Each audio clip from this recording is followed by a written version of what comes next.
We are about to start. It's the usual weekly market outlook. We've got a lot to go through today, I think. But before we start, as usual, let's just put up the risk warning. So that's up there. There we go. So I'll just leave that up there. So we do this every week, and Wednesday lunchtime, it's just a look at the major markets, what's going on. What are the events and the levels to look out for? A lot's happened since last time round, particularly when it comes to. Sorry, that's me listening to myself, just making sure everything's working. It definitely is. We had the big slide in the pound on Friday. We've seen the price of oil move out. Brent crude near a 4-year high, above $80. We might have, I think, maybe something of a quieter afternoon today because we've got the US interest rate decision this evening. We're expecting a rise in rates in the US. I think they're expected to put them up by a quarter of 1%. So that's the expectation. It's going to be 7 o'clock tonight, UK time. So maybe we'll just have markets somewhat marking time this afternoon until that happens. I think that risk warning's been up long enough, though. I just put my details up at the end. So to find out more about the company, go to Capital.com. Any questions after this? I can't actually see the chat on YouTube, but if you've got any questions while I'm doing it, drop me an email, or if you leave a message on YouTube, I'll answer them afterwards. And you can follow me on Twitter for market updates and stuff. Just one last thing, actually, on YouTube. There's a video going up later today on the Dow and the DAX, looking at that, and we're running a bit of a competition. So you've got to watch the video to find out about it. But basically, you've got to predict the Dow or the DAX, the Dow, sorry, it is, the close a week on Friday. And I'm doing one-on-one training sessions. So we're going to start running these sort of little competitions quite regularly on our YouTube channel. So if you haven't seen it, if you go to YouTube and put in Capital.com, you can find our channel and subscribe. And we put up lots of stuff throughout the week, trading strategies, different markets, cryptocurrencies, FX, indices, gold, oil, all that sort of stuff. So that's all there. Right, let's get into it. So I think we should start off with pound US dollar, because we had that big move on Friday. Let me just flip this over to a short-term chart first of all. I mean, it's never dull at the moment, pound US dollar, because of what's going on with Brexit and the negotiations and all of that. But on Friday, we really saw it fall off a cliff. It had clawed its way up to sort of 133. So we'd seen a good move. It was a little bit weaker or a little bit sideways coming into Friday morning, sort of early hours of the morning. Then it started selling off. Then in the afternoon, we had the speech from the UK Prime Minister, Theresa May, basically, I think, venting her frustration to the nation about how things weren't progressing between the UK and the European negotiators. I think it's a good thing. I think it's what we need, because I think we've all been a bit frustrated. I think whether you're a Remainer or a Brexiter, about the lack of progress and the ongoing uncertainty. And I think Friday was maybe a knocking together of heads to try and see if we can move these negotiations along. But clearly the markets didn't like it. You can see the move on Friday. So early hours of Friday morning, it was just below 133. And then by sort of 2:30, 3 in the afternoon, we were trading at 130.50. So we saw a 250-point move for the pound on Friday. We have clawed it back, which I don't think is surprising. We've clawed some of those losses back this week. We'll often get a knee-jerk reaction to news like that, and it can present opportunities. I think we did see it. It sold off. I did actually trade a bit of it. It sold off on Friday to 130.50, and then Monday morning, 7 o'clock Monday morning, came back down to it again and held ahead of that Friday low. So I think that was a there was no guarantee it was going to go up, but that was a good level to get in on with an obvious stop. So if you're a buyer at 130.80 into the strength, stops below those lows from Friday afternoon, and the market has pushed higher, and we've pushed higher again and sold off. And I think maybe we're going to see a bit more strength from where we are now. But let's just take a step back and look at the dailies before we start looking short term. So here's our daily chart. So just to recap on where we've been, it was a horrible summer for the pounds. We just saw it. There were some days where it did feel like, particularly during August, it was just selling off every day. So we moved a lot lower, but then since those lows, middle of August, just below 127, the market has recovered and we've broken out. Let me just plonk an RSI on here. Let's make this, which one do I want? I just want the 10-day. Let's get rid of that one. So we have recovered, and I think we're still in recovery mode. So for me, the direction of travel is still more up than down on pound US dollar, but we've got some hurdles that we are starting to clear. I think the next obvious hurdle is 133. It's those highs from last week, from Thursday.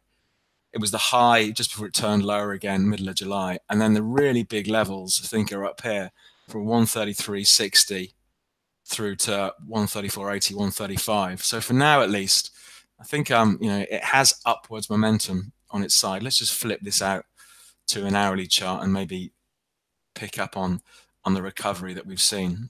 Here we go. If we pick it up on from September and just put our trend line on there, it looks, so we'd fallen out of that trend with that sell-off on Friday, but clearly these old lows from 130.50 have continued to hold, and they've proved to be the lows for the week so far. So in the short to medium term, I think we're going to get some volatility over tonight's announcement over this interest rate decision in the US. So we could well see some volatility over that, but it wouldn't surprise me if, assuming we don't get any negative Brexit news in the next week or so, if we claw our way back up to maybe these old 133 highs. But clearly, if we do get a sell-off tonight on the US interest rate decision, watch these old lows, the lows from yesterday, just below 131, and the big ones from last Friday and Monday at 130.50, and also back here. So 130.50 has been a real floor under this market. So for me, I think we could well see it squeeze a bit higher. So the pound is interesting. It's always interesting with all the Brexit nonsense that's going on, but interesting after that sell-off on Friday. Let's take a look at the euro. The euro as well is another one, I think, where it's in something. If you wanted to go short euro US dollar, this you could argue this is pretty much the place. Clearly, that's not financial advice, but what's interesting here, we saw this dollar strength in the summer that put pressure on the pound, put pressure on the euro. Euro traded as low as 113. It's bounced back almost 500 points to yesterday. We're up to 118 yesterday. But it's come back to what has been a massive barrier for the euro, going back to sort of June, even actually in May, mid-May. So sort of 118.50 has really been a ceiling on the price for the euro. You can see it spiked up yesterday to about 118.15, and we've come off today. So we're about 60 points lower today than where it got to yesterday, the highs from yesterday. Looking at the RSI down here, looking at the 10-day RSI, we've gone overbought again briefly here, overbought back there. So this does help us construct the bearish argument. If we were thinking that the euro is going back to those 113 lows, then having a stop above 118.50 somewhere, let's say, I don't know, 119, and seeing if the market sells off from here. But it's a really big zone to watch, I think. If we saw it break through 118.50, it starts to look as if this weakness is over and it's a major level that's got broken. So that's the one to watch, but it hasn't broken it. Look at these last 4 days on the daily candles. You can see we get the rallies back up above 118, and they get just pushed back during the day. So I think it's an interesting one to watch up at these levels. But the expectation would be for the euro to come under a bit of pressure from here. Let's have a quick look. Let's have a quick look at Ripple. Actually, as much as I don't watch the cryptos that much, we did see massive move in Ripple last week. So about a week ago, where were we a week ago? So this time last week, it was trading about 0.32, and it had actually moved up from 0.26. So we'd seen, what's that, a 20%, 30% rally. And it was on acceptance of, I think, Ripple by a retail bank in Saudi Arabia. And clearly this has been the thing with all these cryptocurrencies, where they've struggled after the hype from last year and early this year has died down, is to gain wider acceptance, gain more sort of mainstream application. So clearly that news of it being accepted by a retail bank was good news. And then it was what was it called? Is it called XPay? I can't remember, but the Ripple transaction system apparently is close to getting launched. It's going to speed up payments. So it really went absolutely ballistic from sort of Thursday, Friday into a bit of Saturday and traded above 0.72. So we saw the price basically treble during the course of last week. And as is often the case with these cryptos, as soon as the news goes away, it just dies down again. So we've seen a big slide into what yesterday, something of a recovery today. But I think it's an interesting one to keep an eye on, given that the volatility has picked up again. I must admit, I tend to look really just at the daily charts, but it's quite a dramatic move for the Ripple price. We did manage to knock it up to its best levels since May of this year. Sorry. So we saw 4-month highs last week on that surge. Let's see if there's much more news flow. I think they are difficult to trade those short term because they're so subject to news coming out and the price just spiking. Trying to get on it is a difficult one unless you're in it already. Bitcoin had a bit of a lift on the news, but it's still really just bumbling around these lows from this year, just ahead of these lows from this year, sort of 5,800 to 6,000. It's currently trading about 6,500. So a bit of a rise, but nothing that dramatic. But there we go. That was the Ripple move last week. Let's look at crude oil. I'm going to look at US crude oil in a minute. That's the one that we normally look at. But let's just take a look at Brent crude, because Brent crude oil up above $80 a barrel. I'm not quite sure how much data we've got going back on here. Okay, we don't go back. But basically, we're getting back to levels not seen since November 2014. And it gets people, again, there's a lot of chatter about, are we going to see oil at $100 a barrel again? And I think, just based on current momentum, we shouldn't rule that out. The price has moved $12 Brent crude in just the last month. So doing another $20 before the end of the year, I suppose, doesn't seem that ridiculous. But I just wonder, given the rise that we've seen in oil since sort of June last year when it was trading at 44, it's up 90% in June last year, 15 months or so.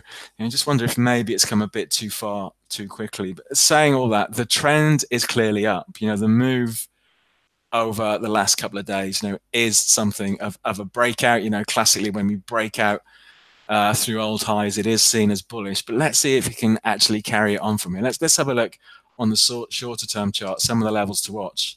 Let me just refresh that chart just to, there we go, just to straighten it all out.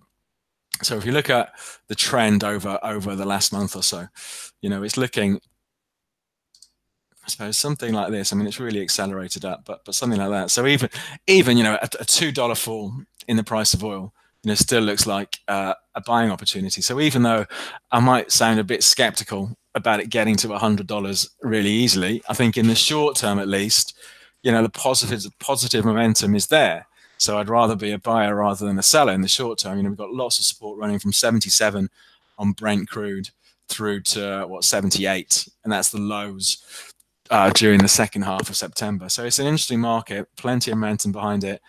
I wouldn't surprise me if it's squeezed a bit higher, but I'm still maybe a little bit skeptical about it hitting $100 a barrel just yet. This is the US version. So this is US crude. Let's just pick that up in the spotlight so we can go full screen on that. So here's the US crude. So not quite there yet. So US crude oil, 74 was the high beginning of July, and currently trading just below $72 a barrel. It's just been really sideways. So I just wonder again, is the move on Brent crude a bit of an anomaly because we haven't seen US crude break out? So but an interesting market to watch. I think the flip side here, if you want to go short oil, go US crude oil. We got an obvious barrier up here at 74. Going shorter wherever we are now, just below 72, will stop somewhere above 74. So it's another interesting one to keep an eye on because of the move that we've seen on Brent. I think it's maybe worth just watching these oil markets over the next couple of weeks or so if you don't normally, just to see how things pan out. But for me, I think because we have seen US crude struggle so much in this 73 to 74 area, hasn't really had a boost over the last couple of days. It wouldn't surprise me if it rolled back down again, but I don't think we can get really bearish on crude unless we break these old lows. So these old lows are around about $63 a barrel from June of this year. If we break there, then I think we can start looking at a deeper sell-off. But maybe in the short term, there's a bit more left in the tank on the upside. So it's another interesting one to keep an eye on. Now, stock markets, US stock markets. What should we do first of all? Let's take a look. Let's do the S&P as usual. Okay, so let's pick up on the S&P. So we have seen fresh all-time highs in the US stock market. Let's just bring that up. So the S&P, but what's interesting is what's going on with the RSI. Let's come to that in a minute. So let me just pick up on the old highs from January of this year. So we had the old highs around about 2880 in the S&P. And we had that burst of volatility, relatively big sell-off compared to what we've used to been seeing in the months running up to January of this year. But since then, the market's recovered. This recovery that's been in place since April for the S&P, we've seen it push out through those old all-time highs. So looking something like that.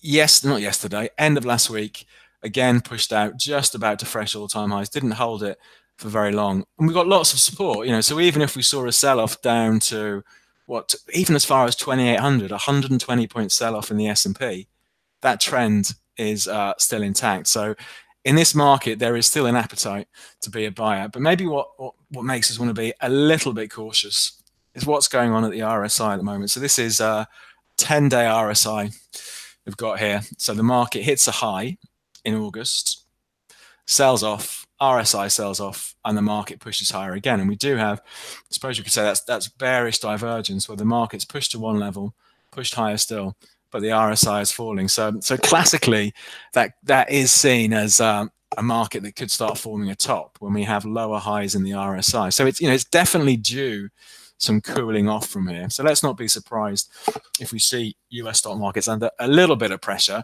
but we do have so much support left behind in this rally. Let's look on the hourly chart. That I'd still be looking for buying opportunities at the moment if the market sold off. So this is our hourly chart. So the really short-term levels to watch going into this afternoon, the lows for this week. So we've seen the market hold the 24th September, when's that? Monday, 29.13. Yesterday, sort of 6 and 8 o'clock, came back down to that level, and good rally, good 10-point rally off that level. So the immediate level to watch this afternoon, I think 29.12, 29.13. But if we start to break down, it's still got support at 2900, 2880, 2865. Okay, so plenty of support just underneath this market. So I think it's still pretty positive, even though the daily chart suggests we could come under some pressure. I don't think, famous last words, we're in a situation where the S&P is going to be crashing anytime soon.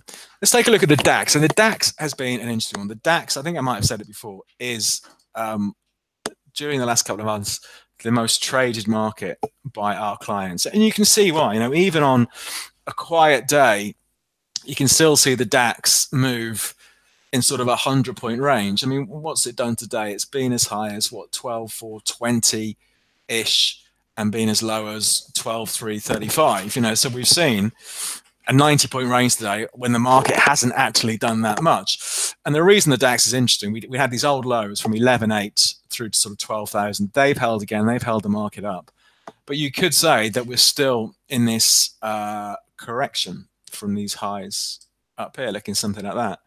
And I think, we need to see it break through 12,450, 12,500 to shake off this correction that's been going since June. So I think it's an interesting market. It started to falter again. If we get a deeper sell-off, again, watch these old lows. But we really need to crack here, I think, to open up any sort of further recovery for the DAX. But I think it's always an interesting one to keep an eye on. Let's take a look at the hourlies. And you can see we had that great run up into last week. And since then, we've just been a little bit sideways. Lots of support from sort of 12,315 through to 12,340. It's pulling back into that support now. So it'll be interesting to see how it trades this afternoon. Do we see the buyers come back in and lift it up for another go at 12,400? But because we've got this US interest rate decision this evening, maybe we'll just have something of a choppy afternoon for the DAX. Let's see what it brings. And then finally, to wrap things up, gold. It's not much to say about the price of gold at the moment. It has been perhaps surprisingly dull in recent months, in recent weeks, I should say. We had that sell-off off the highs. Let's take a look at it. So from up here, oh, hang on. I think I clicked a couple too many times there. Oh, why is this not working? Hold on a second. I think I've got, let's bring up the panel down here. There we go, something like that. So we're still, well within that downtrend. The market has been trading sideways for the best part of a month now. It can't really make much progress through 1200, and I think we really need to break 1220 to break out of this downtrend. You could say, at least from a positive point of view, we haven't set fresh lows for the move. So the last time we saw this low in gold was the middle of August, around about 1160. It has bounced back, but it's not made much progress. So I think it's just something of a dull market until we either get a break above 1220. And actually, I think that is how it's going to go. I think because we've stopped and haven't slipped much further, I think there are, if I was a betting man, my money would be on it breaking out the downtrend. But at the moment, it's just not doing very much at all. So I think it's not one I've looked at much because it's just pretty quiet and a pretty dull market. So for the rest of the week, the markets to watch, I think pound US dollar, because of the big sell-off on Friday, the fact that 130.50 is held, and even in the last hour or so, we are seeing some strength coming back after a bit of a sell-off from 8 o'clock last night. So I think that's the really interesting one to keep an eye on. Euro dollar, because it's back up at a level that proved to be a real problem in the past. And crude oil, because Brent crude, the UK flavor of oil, is pushing near 4-year highs, although US oil is not doing the same. So I think they're the three to keep an eye on. So we've got on Wednesday, tonight, we've got that interest rate decision from the US. So maybe something of a quiet afternoon and then back to normal for the rest of the week. And I think that's it. We'll wrap things up there. We'll do the same thing again next Wednesday. A week on Friday is payrolls. So we'll do the payrolls webinar live from the YouTube page. So as I say, if you go to YouTube and subscribe to our channel, you get an automatic notification every time we're going to do it. But thanks for coming along today. We'll wrap things up there and enjoy the rest of your afternoon.